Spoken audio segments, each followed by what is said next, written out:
Hello everyone, welcome back to Udaan Vidyapeeth. This is Hrithik Mishra from Udaan विद्यापीठ।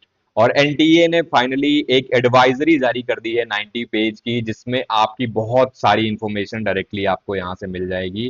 पूरा discuss करने वाले हैं, जो भी इंपॉर्टेंट पॉइंट है वो सारे डिस्कस करने वाले हैं, और साथ साथ जो इंपॉर्टेंट डेट्स हैं जेई मेन के, जो भी ये आपकी आ गई हैं। लाइक आपका एग्जाम डेट तो पहले ही आ गया था, बट एप्लीकेशन की डेट्स आ गई हैं, और एलिजिबिलिटी क्राइटेरिया क्या क्या होना है, कैसे आपको फॉर्म भरना है, क्या क्या डिटेल्स हैं जो इंपॉर्टेंट हैं फॉर्म भरते टाइम ध्यान रखना है। इन सारी चीजों के बारे में JEE Main, NTA JEE Main ने बहुत अच्छी तरीके से इस एडवाइजरी में बताया है। तो एक एक चीज हम लोग जो इंपॉर्टेंट है आपके लिए बहुत ही शॉर्ट में और बहुत ही अच्छे से हम लोग डिस्कस करने वाले हैं, ताकि आपकी ऐसी कोई भी इंपॉर्टेंट चीज मिस ना हो जो इंपॉर्टेंट है, और जिसमें आपसे डायरेक्ट रिलेटेड है, जो आपके एग्जाम से, आपके जो है पेपर से, और आपके सिलेबस से। तो सिलेबस तो जारी किया ही किया है, तो सिलेबस तो आप सबको जा करके चेकआउट करना है, डिटेल में जो सिलेबस है वो देखना है, ठीक है। पैटर्न क्या होने वाला है उस पर भी बात होगी, स्कीम क्या है, ठीक है, मल्टीपल चॉइस क्वेश्चन कैसे आएंगे, न्यूमेरिकल देखो आप यहाँ पे। जो एग्जामिनेशन स्कीम है, जो सेकंड चैप्टर है, इसमें ना सारा चीजें, जैसे मोड ऑफ एग्जामिनेशन क्या है, choice of medium question paper क्या है, स्कीम ऑफ एग्जामिनेशन क्या रहेगा, पैटर्न रहेगा। उसके बाद थर्ड चैप्टर में एलिजिबिलिटी एंड क्वालिफिकेशन के बारे में बताया गया है, ठीक है, कि एलिजिबिलिटी और क्वालिफिकेशन क्या होने वाला है, ठीक है। तो इसके बारे में, उसके बाद क्या है, रिजर्वेशन के बारे में बताया गया है कि क्या क्या रिजर्वेशन, जैसे पीडब्ल्यूडी या फिर और जो डिसेबिलिटीज हैं, और उन सब चीजों के बारे में यहाँ पे इंपॉर्टेंट चीजें दी गई हैं, और जो जो भी रिजर्वेशन पॉलिसीज हैं उनके बारे में बताया गया है, ठीक है। अब उसके बाद शेड्यूल वगैरह है एग्जामिनेशन का। एग्जामिनेशन का बेसिक शेड्यूल तो आपको पता ही है, ठीक है। कब आंसर की रिलीज होगी, कब इसका इवेल्युएशन होगा, कब इसका रिजल्ट आएगा, ये सारी चीजें यहाँ पे इंपॉर्टेंट चीजें दी गई हैं, ठीक है। तो वन बाय वन हम आपसे डिस्कस करते हैं, सारी चीजें यहाँ पे बहुत इंपॉर्टेंट है। इसको मैं भले ही डिस्कस कर रहा हूं, but I would recommend to all of you कि आप लोग इसको पढ़ो और ध्यान से, जो वो इंपॉर्टेंट चीजें हैं वो, क्योंकि एग्जाम देने तो अच्छा है, एग्जाम दो बढ़िया है, बट जो एग्जाम आप देने जा रहे हो ना, उसको समझना बहुत जरूरी है, उसके पैटर्न को समझना बहुत जरूरी है, उसमें जो इन्फॉर्मेशन है डिकोड करना, बिकॉज जिस युद्ध में जा रहे हो आप, उसमें आपका जो प्राइमरी हथियार है वो पढ़ाई है, उसके साथ जो सेकेंडरी हथियार आ जाता है वो है इन्फॉर्मेशन, क्योंकि आपको सारी चीजें इन्फॉर्मेशन अच्छे से पता हो, आपको डील करना आना चाहिए, ठीक है। तो बेसिकली इन्होंने बताया कि 31 अक्टूबर से 27 नवंबर में आपका रजिस्ट्रेशन स्टार्ट हो जाने वाला है, ठीक है। यहाँ पे 9 PM, बट अभी स्टार्ट नहीं हुआ है। हाँ, रजिस्ट्रेशन जैसे स्टार्ट होगा हम डिटेल वीडियो ला रहे होंगे, आपको बताएंगे कैसे कैसे एप्लीकेशन भरना है। अगर डॉक्यूमेंट्स रिलेटेड कुछ समस्या आ रही है तो आप रुक जाइएगा, या फिर अभी 2 दिन 1 हफ्ते रुक के फॉर्म भरिएगा, डिटेल वीडियो इस चैनल पे आ रही होगी। तो जिन्होंने सब्सक्राइब वगैरह नहीं किया है जल्दी कर लो यार, क्योंकि आगे चल के जितनी भी ऑथेंटिक अपडेट है जेई से रिलेटेड, और कॉलेज काउंसलिंग, करियर गाइडेंस, सबसे रिलेटेड चीजें यहाँ पे तुम्हें मिलने वाली हैं। इनफैक्ट जब तुम कॉलेज पहुंच जाओगे, तब भी तुम्हारी जो इंपॉर्टेंट चीजें हैं वो तुम्हें मिलती रहेंगी इस चैनल से, तो सब्सक्राइब करके रख लेना, ठीक है। अब देखो, इन्होंने सारा कुछ बता दिया है यहाँ, ये शेड्यूल एक बार पढ़ लोगे तो समझ में आ जाएगा। 27 नवंबर तक आपका चलना है, ठीक है। और जो सिटी इंटीमेशन स्लिप है वो 2000 फर्स्ट वीक ऑफ 2000 जो है 26 में, जनवरी में आ जाएगी। एंड उसके बाद जो है बिटवीन 21 एंड 30, ये तो आपको पहले ही एडवाइजरी में बता दिया गया था कि जारी हो जाएगा, ठीक है। यहाँ पे आपको ये दिख रहा होगा कि आप जो आपका ये है, लाइक डेट ऑफ एग्जामिनेशन है, ये 21 से 30 है, ओके। अब आगे बढ़ते हैं, डिक्लेरेशन ऑफ रिजल्ट जो होगा वो बाई ऑफ 12 फरवरी। अब 12 फरवरी में आपको परसेंटाइल्स मिल जाएंगी जो भी आपकी जनवरी अटेम्प्ट की होंगी, ओके। एंड उसके बाद फिर सेशन 2 होगा। अच्छा, अब ये है जो सेशन 2 है ना, इसके लिए जो एप्लीकेशन फॉर्म भर रहे हैं, आप डायरेक्टली सेशन 1 और सेशन 2 दोनों का फॉर्म भर सकते हो, नीचे दिया गया है, इस इंफॉर्मेशन ब्रोशर में है, ठीक है। तो आप डायरेक्ट साथ में भी भर सकते हो, या फिर आप एक एक करके भी भर सकते हो, बट मैं रिकमेंड करूंगा कि आप दोनों साथ में भर देना, क्योंकि बहुत सारे बच्चे बाद में गलती कर देते हैं, या फिर इन केस ऐसा हो सकता है जिसका डॉक्यूमेंट अभी प्रिपेयर ना हो, क्योंकि इस बार मांग रहे हैं। तो डॉक्यूमेंट जैसे कैटेगरी सर्टिफिकेट अगर प्रिपेयर नहीं है, तो फिर आप ऐसा करो, जनवरी का भर दो, फरवरी में आप जब आपका सॉरी जब अप्रैल अटेम्प्ट के लिए जब आपका डॉक्यूमेंट तैयार होगा तब आप भर देना, ठीक है। ये कर सकते हो आप। बाकी ये इंपॉर्टेंट चीजें हैं कुछ, वो आपकी करेंगी। But the most important thing that you will get your result by 20 अप्रैल, मतलब आप 20 अप्रैल तक आपको रिजल्ट मिल जाएगा। सबसे मोस्ट इंपॉर्टेंट थिंग कि आपको, आपके पास जितना टाइम है, आपको जो टाइमलाइन है, इंपॉर्टेंट सारी चीजें बता दी गई हैं। पेपर का पैटर्न ऑलरेडी आपको पता है, और जो भी अपडेट हुआ है पैटर्न, वो भी यहाँ पे सारा इंपॉर्टेंट चीजें दी गई हैं, टाइमिंग्स दी गई हैं, ठीक है। आगे बढ़ते हैं, पैसे के बारे में बात कर ले तो यार पैसा वही रहने वाला है, ठीक है। हम बात करें तो मेल का 1000 रुपए है, फीमेल का 800 है जनरल के लिए, ईडब्ल्यू एस एनसीएल के लिए। आगे बढ़ोगे तो ईडब्ल्यू एस ओबीसी और इनके लिए थोड़े थोड़े कम हो जाते हैं। तो ये अमाउंट आप यहाँ से देख सकते हो कि कितना अमाउंट यहाँ पे लगना है आपका, ठीक है।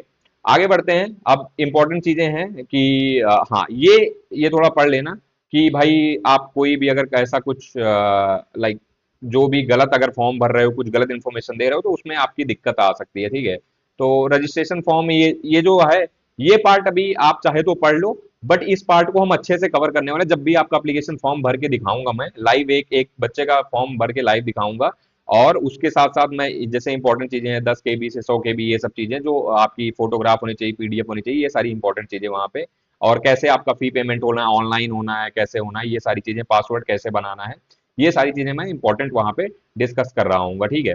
तो ये इंपॉर्टेंट है। अब आगे बढ़ते हैं हम लोग और देखते हैं और इंपॉर्टेंट जो भी चीजें हैं इसमें। एग्जामिनेशन स्कीम, ये मैंने बोला है कि एग्जामिनेशन भाई आप लोग बहुत अच्छे से पढ़ लो कि कैसे कैसे होने वाला है, क्या मीडियम है, यहाँ पे पहले ये दिया गया है, ठीक है, कि कौन कौन से मीडियम में आपका एग्जाम होने वाला है। ओके, और उसके बाद आगे बढ़ोगे तो कैसे कैसे तुम्हारा होने वाला है, देखो सीबीटी है, कंप्यूटर बेस्ड टेस्ट है, सबको पता है ऑनलाइन होता है, ठीक है। अब यहाँ पे आगे बढ़ोगे तो आपको मिलेगा कि ऑब्जेक्टिव टाइप में है, कैसे है, एमसीक्यूज हैं, ठीक है, किस सब्जेक्ट में कैसे क्या पैटर्न है, यहाँ पे सारी चीजें मेंशन है, तो ये जरूर पढ़ लेना। This is most important thing BTech वालों के लिए, ठीक है। और बाकी बीआर्क वालों का यहाँ पे सारी चीजें इंपॉर्टेंट बीआर्क वालों के लिए दी गई हैं, ओके। ऐसे ही आगे हम जब बढ़ेंगे तो हमारा जो नंबर सिस्टम है, जैसे सेक्शन ए में कितना है, सेक्शन बी में कितना है, ये सारा यहाँ पे हमें आगे मिल जाएगा, लाइक पैटर्न जो है सीबीटी मोड में जो टेस्ट होने वाला है उसमें। आप देखोगे मैथमेटिक्स में सेक्शन ए में 20 है, सेक्शन बी में 5 क्वेश्चन है। ऐसे ही सेक्शन फिजिक्स एंड केमिस्ट्री में भी सेम पैटर्न है, 100 100 मार्क्स का, 300 मार्क्स का होने वाला है, 75 क्वेश्चन आने वाले हैं बेसिकली, ठीक है।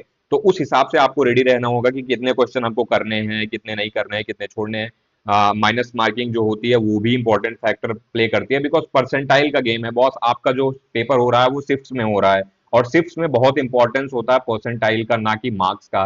बिकॉज शिफ्ट्स में क्या होता है, कोई पेपर इजी आता है, कोई टफ आता है, तो ठीक है। तो परसेंटाइल का भी खेल मैं आगे समझाऊंगा, परसेंटाइल पे मार्क्स पे परसेंटाइल कैसे बनता है, परसेंटाइल से रैंक कैसे बनती है, फिर उसके बाद कॉलेज कैसे मिलता है, इन सब चीजों के बारे में भी बताएंगे।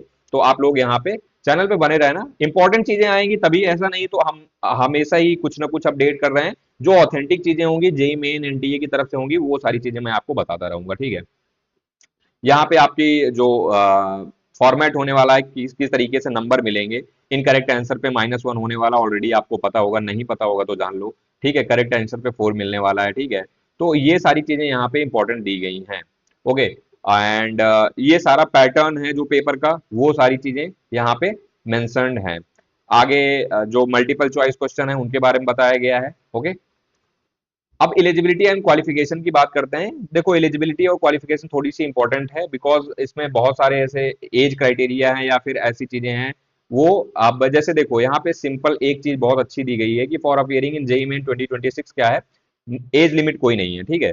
The candidate who have passed in 12th, जो 12th पास हुआ है कब, इक्विवेलेंट एग्जामिनेशन इन 24, ठीक है, 25 और अपियरिंग इन 2026, तो ये लोग क्या है, एलिजिबल हैं, ये लोग भैया एलिजिबल होने वाले हैं इसमें जेईई में 2026 में। अब ये सारी लिस्ट है जो भी क्वालिफाइंग एग्जामिनेशन है, कहाँ कहाँ से कौन सा बोर्ड रिकॉग्नाइज्ड है, क्या क्या चीजें हैं, ये आप पढ़ लेना, ठीक है। आई होप आप सब एलिजिबल हो, कोई दिक्कत नहीं है, ठीक है। आ, हाँ, state of eligibility is the most important thing, because state of eligibility में बहुत सारे बच्चे गलती करते हैं। तो जिस स्टेट में अभी आप पढ़ाई कर रहे हो, यानी 12th कर रहे हो, अगर आपने कर लिया है तो वेल एंड गुड, जिससे आपने 12th किया है वो आपकी स्टेट ऑफ एलिजिबिलिटी होगी, ना कि जहां आपका होम रेजिडेंट है वो वाला। तो सीधे शब्दों में मैंने आपको बता दिया कि स्टेट ऑफ एलिजिबिलिटी क्या होने वाली है। सो बेसिकली आपने अपना 12th जहां से किया है, आप स्टेट ऑफ एलिजिबिलिटी अपना वही डालोगे, ठीक है। तो आई थिंक ये समझ में आ गया होगा। अब रिजर्वेशन पे बहुत ज्यादा चर्चा नहीं करूंगा। रिजर्वेशन पे क्या है कि अगर आप रिजर्वेशन के में एक ही चीज है, आपके पास डॉक्यूमेंट्स लेजिड होना चाहिए, लेजिड है तो आप उसका फायदा उठा पाओगे, और उसका फायदा बहुत होता है। काउंसलिंग में आओगे तो मैं बताऊंगा, काउंसलिंग भी सारा कुछ आपको बताने वाला हूं, तो वहां पे आपकी इंपॉर्टेंट चीजें मैं डिस्कस करूंगा, ठीक है। आगे बढ़ते हैं। अब आगे बढ़ेंगे तो और भी चीजें हैं, बट ये हमारे कुछ ऐसी चीजें हैं जो हमारे काम की नहीं है, ठीक है। एंड मेक श्योर करना कि यार कोई चीज आपसे ना छूटे। कंडक्ट ऑफ एग्जामिनेशन, कैसे होगा एग्जामिनेशन, उसके बाद क्या होने वाला है, ये सब चीजें के बारे में यहाँ बताया गया है, ठीक है। और और भी बहुत सारी चीजें हैं। तो ऐसे ही करके ये 90 पेज का पीडीएफ है, ठीक है। ये 90 पेज का पीडीएफ है, उसमें बहुत सारी चीजें आपको यहाँ पे दी गई हैं। री इवेल्युएशन कैसे होता है, रीचेकिंग कैसे होता है, यूजेस ऑफ स्कोर कैसे होता है अदर ऑर्गेनाइजेशन में। आगे चल के एलिजिबिलिटी किन किन में होगी, जैसे आप जेई मेन दे रहे हो तो आप एनआईटी के लिए एलिजिबल हो जाओगे। आप अगर जेई मेन एंड एडवांस दे रहे हो तो आईआईटी के लिए, आईआईटी के लिए, ठीक है। तो बेसिकली जेई मेन से जो मेजर कॉलेजेस होते हैं, एनआईटी होता है, आईआईटी होता है, ट्रिपल आईटी होता है, जीएफटीआई होता है, और भी स्टेट में बहुत सारे अदर कॉलेजेस होते हैं। वो सारे इन जो जेई मेन का स्कोर है इसको एक्सेप्ट करते हैं, ठीक है। तो इसके बारे में बहुत ज्यादा भी पढ़ने की जरूरत नहीं है। आगे चल के मैं आपको ये सब चीजें बताने वाला हूँ, ठीक है।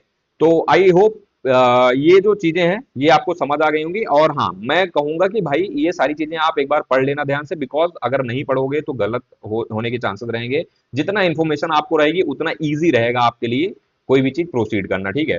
तो ये सर्विसेज वगैरह के बारे में है, ठीक है। पेमेंट कैसे करना है, ये सब इंपॉर्टेंट चीजें हैं। इतना कुछ खास नहीं है। एक दो दिन में आपको वीडियो मिल जाएगा कि कैसे करना है, ठीक है। और यहाँ पे आपकी सिटी वगैरह दी गई है, जो जो सिटी यहाँ पे है ये आप देख सकते हो कि आप जिस सिटी में हो कहाँ कहाँ पे क्या कोड है और क्या सेंटर वगैरह बन सकते हैं। तो बेसिकली ये भी देख लेना एक बार, ठीक है। आई होप सो ये जो इंपॉर्टेंट चीजें हैं मैंने आपको बता दी कि आपके लिए क्या क्या इंपॉर्टेंट है, आप इसको देख के रखना। और जो अगर इसकी बात करें, पिछले बार कुछ डेटा यहाँ पे, डेटा वगैरह परसेंटाइल जैसे स्कोर है कैंडिडेट का कैसे कैलकुलेट करा जाता है, तो ये यहाँ पे इन्होंने प्रॉपर करके ही दिखा दिया है, ठीक है। अब day one, day two, day three में कितने इन्होंने एग्जाम्पल ले लिया है। ये एग्जाम्पल के थ्रू इन्होंने प्रॉपर यहाँ पे समझा दिया है कि 100 परसेंटाइल कैसे बनेगी। और यहाँ पे अब देखो, सबसे इंपॉर्टेंट बात देखो, अब यहाँ पे जेई में एक एग्जाम्पल के थ्रू समझा दिया गया है कि कैसे आपका होने वाला है, देखो। तो यहाँ पे एक टेबल बनाई गई, डे वन शिफ्ट में इतने बच्चे अपसेंट अपसेंट थे, इतने अपीयर थे, टोटल कैंडिडेट इतने थे, हाईएस्ट मार्क्स इस शिफ्ट में इतने आए, लोएस्ट इतने आए, ये सारी चीजें थे। अब इसके बिहाफ पे जो फॉर्मूला है, फॉर्मूला के बिहाफ पे यहाँ पे कैलकुलेट करके बताया गया है कि 100% किसका होगा और वो, ठीक है।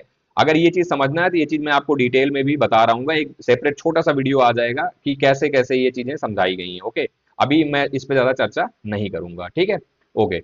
तो आई होप सारी चीजें समझ में आ गई होंगी। और हाँ, अगर कुछ इंपॉर्टेंट बच रहा हो तो मेक श्योर यार पढ़ा वो देख लेना, ठीक है। क्योंकि हाँ, ऐसा कुछ इंपॉर्टेंट आपका छूटना नहीं चाहिए, ठीक है। तो रजिस्ट्रेशन के बारे में भी खुल के बात करेंगे, यानी खुल के बात करने का मतलब मैं लाइव एक रजिस्ट्रेशन करके दिखाऊंगा आपको, एप्लीकेशन फिल करके दिखाऊंगा, वहां पे आपको सारी इंपॉर्टेंट चीजें पता रहेगी। आई होप सो आपको अच्छा लगा होगा। और सब्सक्राइब कर लेना यार जो भी एस्पायरेंट्स हैं जेई 2026 के। और हाँ, इस बार मेहनत करो, अभी टाइम है, तैयारी अच्छी होनी चाहिए, और इस बार फोड़ दो एग्जामिनेशन, बढ़िया रैंक ले आओ, बढ़िया कॉलेज में जाओ, अंत तक कॉलेज में पहुंचने तक, स्कॉलरशिप दिलाने तक भैया तुम्हारे साथ में रहेंगे। तब तक के लिए पढ़ाई शुरू कर दो, और हाई मोटिवेशन के साथ आईआईटी एनआईटी ड्रीम करो और लग जाओ, ठीक है। मिलते हैं नेक्स्ट वीडियो में। जय हिंद, जय भारत।